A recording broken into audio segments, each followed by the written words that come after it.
What's going on, man? How are you? Good. How you doing? Doing well. Good. Pretty big spot here, opening the card on CBS. Yeah, it's a big one. You fired up? Fired up. Yep. And obviously the opponent, I think, has got a lot of people fired up. You guys were linked on, tagged on social media since you came back, really, that people wanted to see this fight. Yeah. So is it nice to kind of finally return and fight a rostered guy again? Yeah. Yeah. It's one of those fights, man, where like I'm excited. I'm excited for this, and I get it. Like when I came back, I was out for years, so I had to start. I fought some, some guys not on in the rankings, and that's all great. And but it's tough to get excited for those kind of fights. You know what I mean? No one really knows who they are. It's almost like a lose-lose situation where like you have to beat them, and if you lose to them, that's terrible. But everyone expects you to win anyways. Now this fight, when the fans and the MMA, the whole MMA scene wants to see this fight, that's exciting, and I can get amped up for that. And I know both of you are pretty fiery guys. You have intense stare downs at the weigh-ins. Yeah. Your fighting styles are very aggressive. Yeah. But it seems like there's almost like this respect where you guys kind of recognize the savage that is your opponent. Is that kind of cool? Is there that kind of mutual respect? Cool. Yeah. I got respect for him. I know he's got respect for me. I can't say, like I could never, I can't look at you in the eyes and say he's not dangerous. He can't look at you and say I'm not dangerous. We're both dangerous dudes, and there's some dangerous shit's gonna happen out there, and it's probably not gonna leave the fucking first round, honestly. You know what I mean? And so, like, what can you say? How can you get all fired up and talk all this shit to each other when you know that one of you is getting knocked out? You know what I mean? So we're gonna let our hands talk. We're gonna let our hands talk. And it's my understanding that you are all in on MMA for this camp. You kind of stepped away from your job and everything. Yeah. Can you talk about that decision? Yeah. I made that decision that I was gonna take time away from my job. And it was hard. It was hard for me to make that decision. I had that level of comfortability working in the union. We make good money. I provide a great living for my family. And it's like, do I want to just fight middle of the road guys at Mohegan Sun once or twice a year for the next couple of years, or do I want to try to make a title run? And I said, I don't want to look back at this. I don't want to look back at myself when I'm, 50 years old and say, man, you were still in your physical prime and you just didn't go for it. I don't ever want that. I don't want to have any of those regrets. So now that I'm giving this everything I got, right? I'm fully committed to this, training more than I've ever trained in my whole life, in better shape than I've ever been in. And and this is what it is. Whatever happens, if I get the belt, I get the belt. If I don't, I don't. But I can lay my head down at night and say, I went for it. I went for it. Man, and just one more thing about the CBS. Yeah. I know your story was something that you shared, your backstory, your time away from MMA to try to raise awareness, and obviously now you're going to be on a pretty large television station. How nice is that to be able to kind of use an even bigger platform now? Yeah, it's great, man. It's great, and and I really do feel compelled to to use this platform that I have to help people. Because it's a real problem, man. We don't have to get into it now. Everyone knows how real it is. Everyone's been affected by it. If you haven't been affected by it, you personally, then someone who's been affected by it. Everybody does. Everybody in this room knows somebody that's been affected by that opioid epidemic, man. And it had its hooks in me as bad as it's had its hooks in anybody.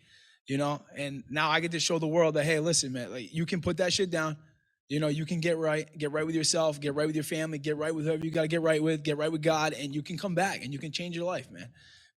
And I'm that example, because it doesn't get worse than when I was. It doesn't get any worse. I was bottom of the barrel. Yep, for sure. What's up, Brennan over here? Oh. One of the loudest environments I've been in the last year was last June. Your return to the Mohegan Sun, when you were walking out, the crowd went crazy. Yeah. Do you still expect to be a fan favorite out here in California?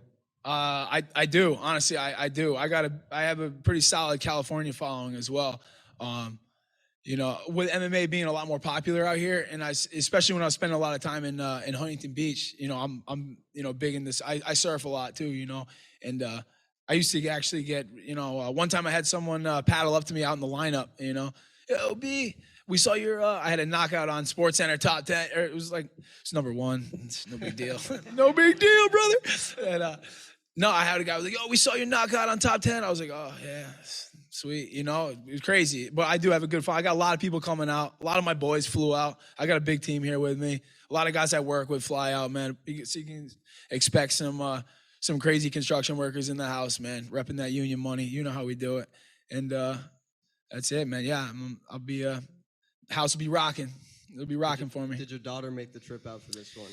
No, daughter didn't make the trip because my girl she's pregnant, very, very pregnant. She's about to pop, so she didn't want to fly.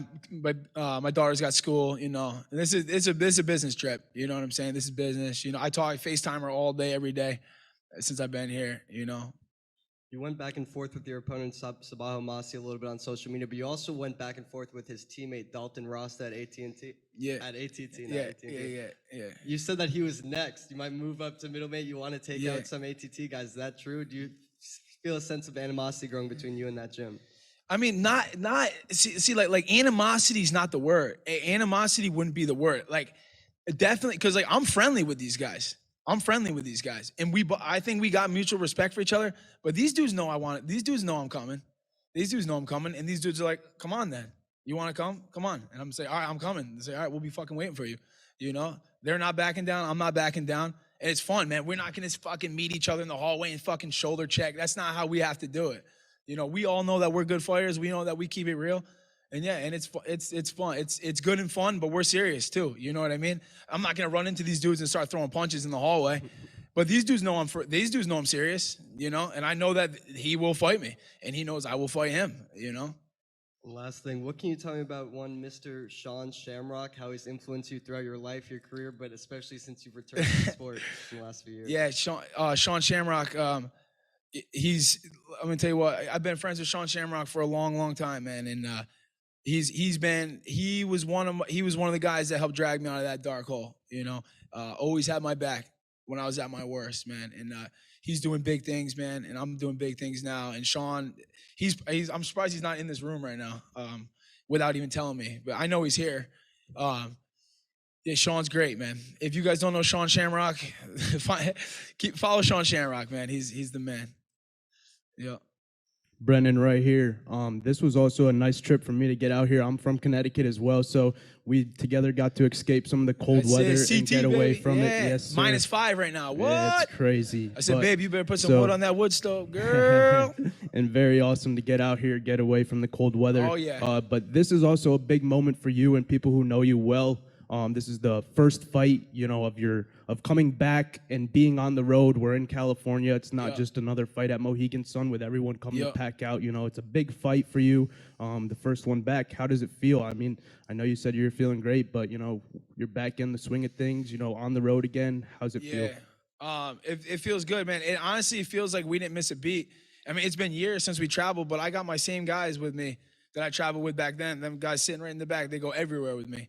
You know, Greg Rebello, Jay Jodwin. We got Louis Felix here. He was with me. You know, my boy Lou flies out, dude. He was with me when I fought for a world title. We got our new buddy back there, Tristan Toronto. He'd be a top prospect. Fight for CES, no? Yeah, yes, sir. Yeah, he's a beast. He's fighting in a couple of weeks, man. Bellator should keep an eye on him and get him before someone else gets him. Before the bad guys get him. And but it feels good. It feels good, man. It really feels like we didn't miss a beat, man. We fuck around, we have fun. You know, we do our thing, man. We don't go with the flow. We get our rental car, we get the hell out of here. We go, you know what I'm saying? We go invade local gyms. That's what we do. All right, and last question for you. I saw in a prior interview that you did some work with Ross Levine, a kickboxer up in New England. What were you able to take away from his craft and besides for bruises and welts and fucking black eyes? No, Ross. I wish I met Ross a long time ago, but you know I know him now, and he's became a fast friend to me. I consider him a teammate now already. We trained a bunch before I left, and I hope to help him with his camps too as much as I can. Probably one of the best strikers, and I've sparred like I tell my guys, like I've sparred everybody, you know, and I spent a lot of time in California over the years sparring at Kings and everywhere. I sparred a lot of guys, and no one ever has really like made me feel like almost helpless like that guy does. You know what I mean? Like, what the fuck, dude? You know, he's an amazing fighter, and he's a really smart dude, you know, and he's insightful, and he helps me with my mental and my physical, dude. He's a beast. He's an asset for sure. Ross Levine, Ross Turbo, the man. Doc Turbo, as I call him. I'll still double leg his ass though. I hope he sees this. Brennan, right here. Where you at? Right here. My man. So you said it's probably not going to make it out the first round. Is that your mindset going there? I mean, I'm gonna end up I can game plan as much as I want, and yeah, I'm gonna implement some planning, of course. But yeah, man, that side of me is gonna come out. So they say it's gonna come out. Fighting is 90% mental. So how are you mentally preparing yourself to go in there and bang? You trying to end it in the first round? I mean, I'm always looking to end it in the first round. I'm always looking to end it in the first round. It doesn't matter how good a shape I'm in right now, dude. I still don't want to fight 15 minutes. You know what I'm saying? Dude, I want to end it quick. The fans want to see me end it quick. I want to end it quick. That's why I'm on the main card. Dude, that's why there's no number next to my name. But I'm on this main card. There's plenty of dudes on the undercard that got numbers next to their names. I don't. But who's on the main card? I am. Because I finish fights, and they know that's what they want to see. The fans want to see. I've never not finished a fight in the Bellator cage.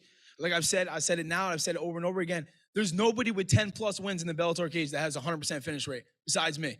That's it, dude. That's it. And that's why I'm on the main card. After 5 years, who else could take 5 years off? Cold turkey, come back and fly lids off. No. So that fire that you have. I didn't plan that. That happened right there. That fire that you have burning inside of you. How do you keep yourself fueled and you know what I'm saying, geared up to go face these challenges? I mean, a lot of it is what I had to overcome to come back here. You know what I mean? And I had to work so hard on every aspect of my life to be able to get back in this cage. Not just like improving like skills in the gym. Like my whole life had to change, dude. I was a bottom of the barrel drug addict, dude. 162 pounds, like soaking wet. I had to change every single thing. So now I'm not going to squander this opportunity, dude. I'm mentally prepared because I went through you can't imagine what the hell I went through mentally just to be sitting here right now. You can't imagine. A fight is nothing. A fight is a joke. It's a fucking joke compared to what I've been through, dude. I'm serious, man. I'm serious about that.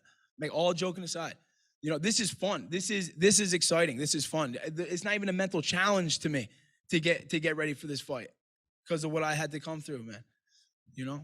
Yeah. Brandon, right here. How's it going? Good, man. How are you? Good.